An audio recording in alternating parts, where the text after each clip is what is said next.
Today, I want you to look at your child differently.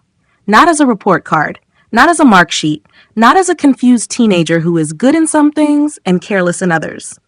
I want you to look at your child as an intelligence pattern, because many times what we call confusion is not confusion. It is simply unmapped intelligence. This is an actual case study from my intelligence mapping work. I will use an imaginary name. Let us call her Sharmila. Now, when I say intelligence mapping, I am not talking about a generic personality test. I am not talking about asking a child 20 questions and then putting them into a box. I am talking about something far more direct. I'm talking about using planetary placement as the diagnostic engine. Because in a chart, the planet shows the type of intelligence. The sign shows the style of expression. The house shows the area of life where that intelligence gets activated. The karaka shows the deeper purpose. And conjunctions show how one intelligence mixes with another. That is why the system is so powerful. It does not ask, what does the child say she likes today? It asks, what is the child's inner design? And that is where the truth begins. In Sharmila's case, we have Gemini ascendant. Immediately, I know this child cannot be understood through silence, obedience, and routine learning alone. Gemini ascendant gives a mind that needs conversation, curiosity, language, exchange, movement, ideas, and mental stimulation. So if you are a parent and your child has a strong Gemini signature, please understand this clearly. Your child may not learn best by simply sitting quietly and absorbing information. She may learn by asking. She may learn by comparing. She may learn by talking through the idea. She may learn by connecting one concept to another. She may even appear distracted, but does not always mean she is weak. Sometimes it means her mind is searching for a connection that the classroom has failed to give her. This is why intelligence mapping matters. It prevents you from mislabeling a thinking style as a weakness. Now, in this chart, Venus is the Amatyakaraka, placed in Gemini in the first house. This is a powerful career intelligence marker. Amatyakaraka tells us how the child's skill, work, talent, and applied intelligence will express itself in the world.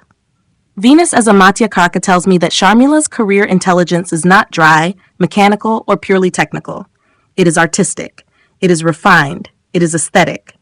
It is relational. It is connected to beauty, design, presentation, harmony, people, social grace, media, branding, and emotional refinement. But Venus is not sitting anywhere random. Venus is in Gemini. So the artistic intelligence becomes communicative. This child does not just like beauty, she can communicate beauty. She can explain it, present it, write it, speak it, package it, brand it, design it, and make others feel it.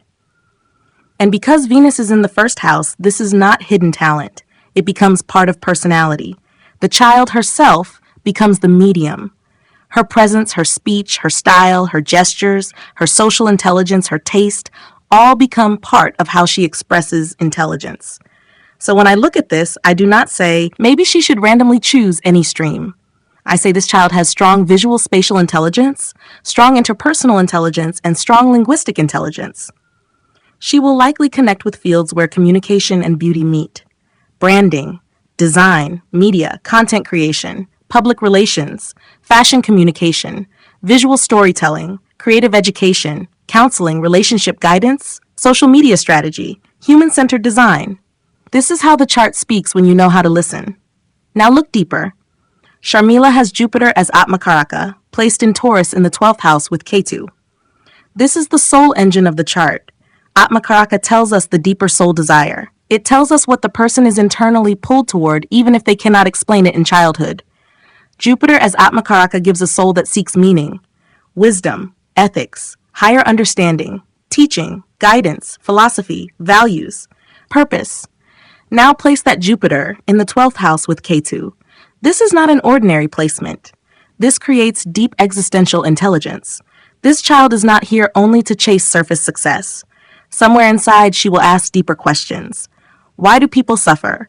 Why do relationships break? What is the meaning of life? What is true value? Why do I feel different from others? What is the purpose behind what I am learning? What is the hidden meaning beneath ordinary experiences? Now, if you do not understand this, you may think the child is overthinking. You may think she is withdrawing. You may think she is too sensitive, too reflective, too inward, too detached at times. But intelligence mapping says, Pause. This is not merely mood. This is a Jupiter Ketu 12th house intelligence pattern. This child needs solitude to digest experience. She needs silence. She needs reflection. She needs emotional and spiritual meaning. She may process life through dreams, music, journaling, imagination, private thought, spiritual ideas, or deep conversations. This is the kind of child who may not be satisfied with study because everyone studies. She needs to know why. And the moment she finds meaning, her learning becomes alive. That is why this system is superior and direct. It does not force the child into an external mold. It identifies the internal engine first. Now Jupiter and Ketu are in Taurus. Taurus adds value, beauty, voice, food, comfort, family, art, and stability. So this existential intelligence is not cold philosophy. It is embodied.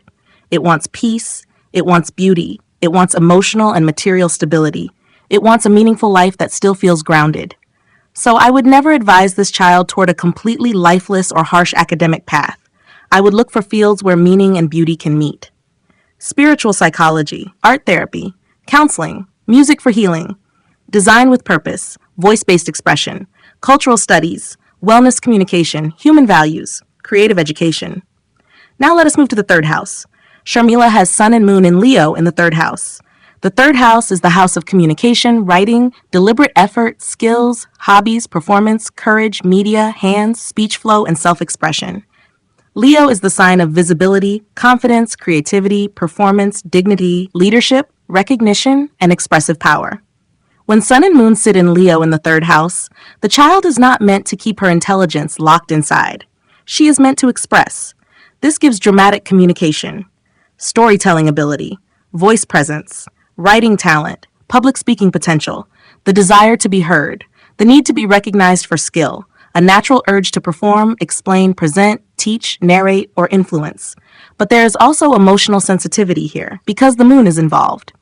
If such a child is mocked, dismissed, or constantly criticized, the expressive intelligence may shut down.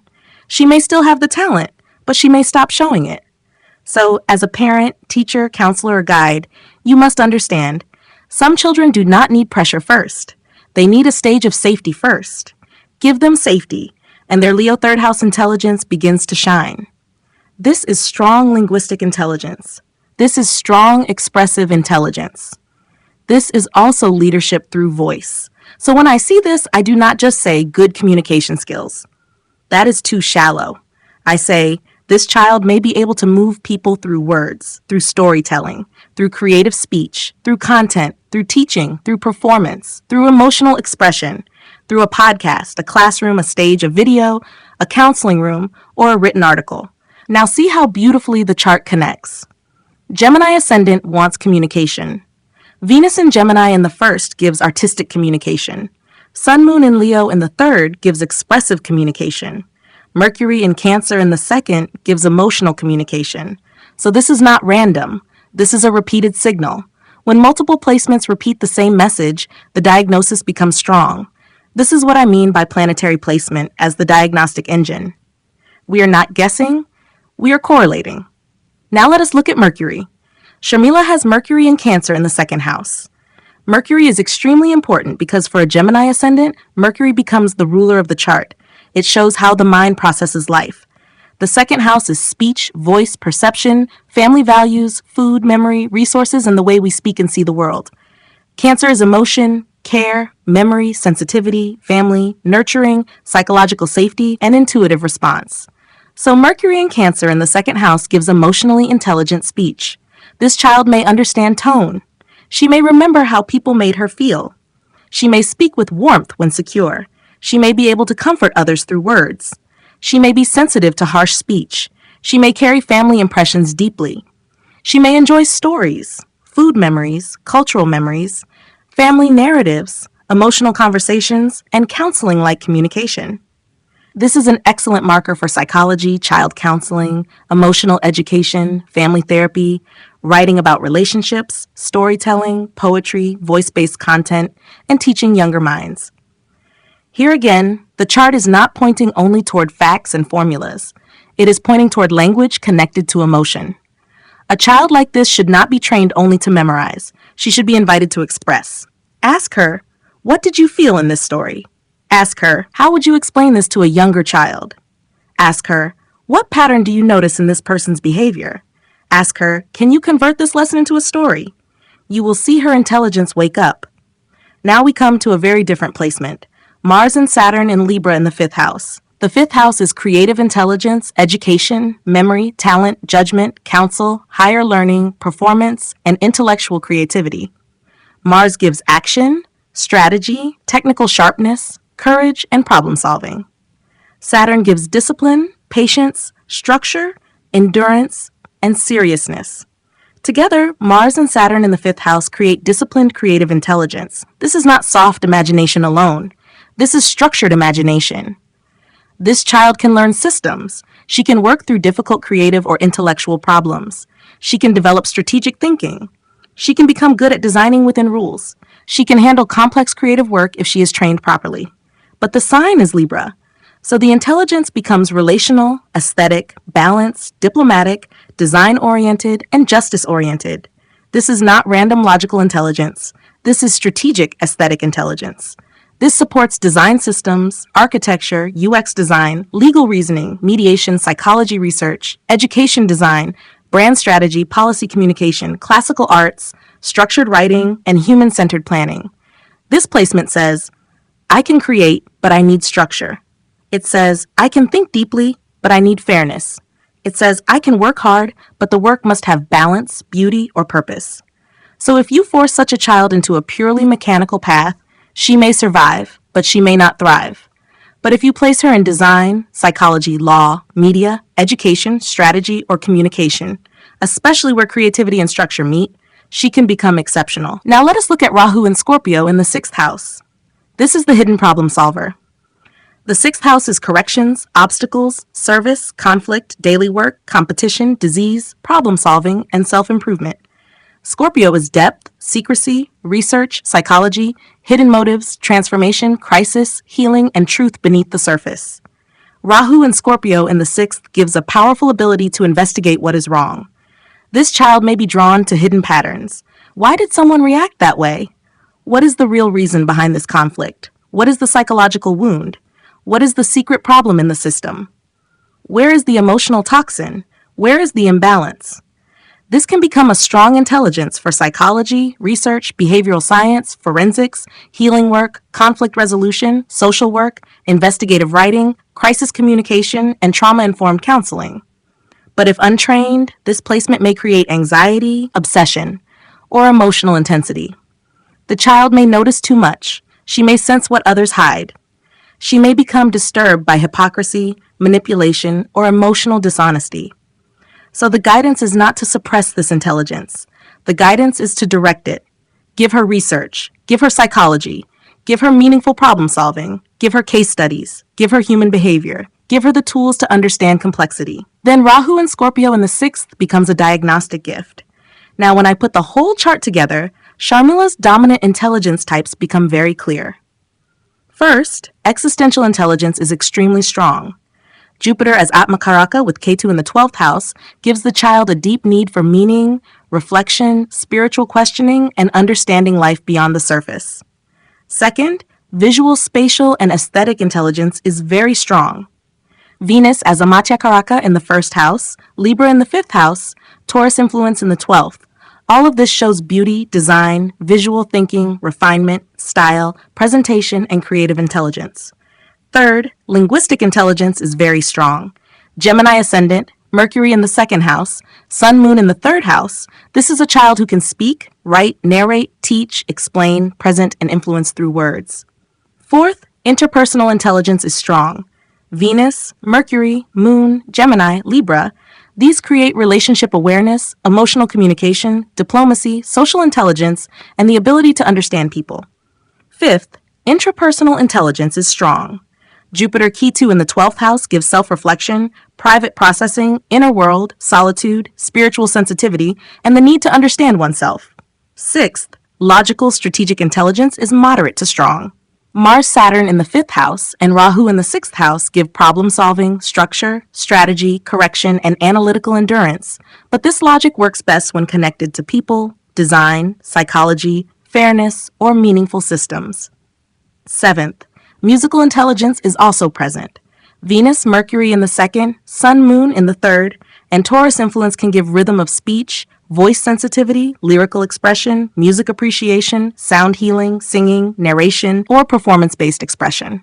Eighth, naturalist intelligence is supportive. Taurus, Cancer, Ketu, and 12th house sensitivity may create connection to plants, food, nature, healing spaces, natural beauty, sustainability, and sensory environments. Ninth, bodily kinesthetic intelligence is moderate.